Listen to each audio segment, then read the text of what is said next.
Good Sunday morning. I'm back with another Sunday short.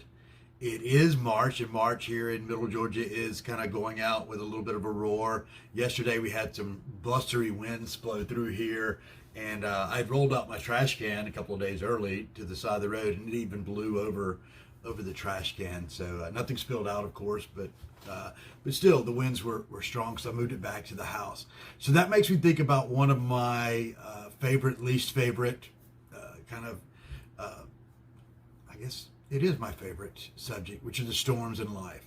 You may think that's kind of weird. Why do you like storms? And because there's so much that comes in the storm, and the main thing is that has come from my struggles with storms and my experiences with storms is that I'm learning to ride in the center of those storms. Because on the outside of the storms, you've got all this turbulence, you got all these winds out blowing out here that centrifugal force just whips them around.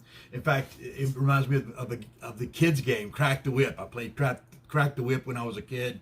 Ended up hurting my knee, having surgery, so it was a really cool thing to do. But the centrifugal force at the outside of that whip, as you sling around and you topple across I know kids don't play those games anymore.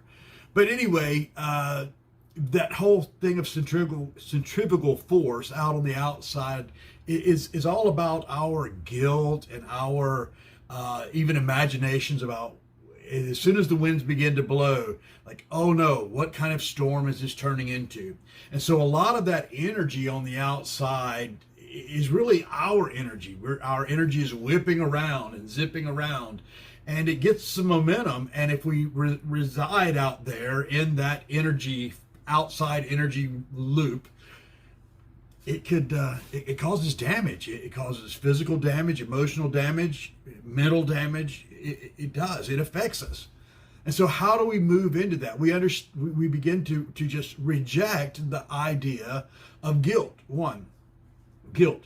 I was talking to Charlene yesterday, and I said, too often we live, instead of living now, we live either 3 days in the future or 3 days in the past. We're either worried about something that we did 3 days ago, or something that is coming 3 or more days out, something we expect to come even, or something we're projecting to come even. And so we're expending these energies on imaginary times, because these points in time don't exist in our perspective. They're outside of our perspective. So the only reality that we have is right here and right now. And that is the center of the storm. That is the place of peace. When you begin to move away from this whole concept of what ifs, what will be, what can be, what should be, operating 3 days behind and 3 days ahead, and spinning in this turmoil, we can center ourselves, come to a place of peace, and say, I am. Not I will be, not I was, but I am. Namaste.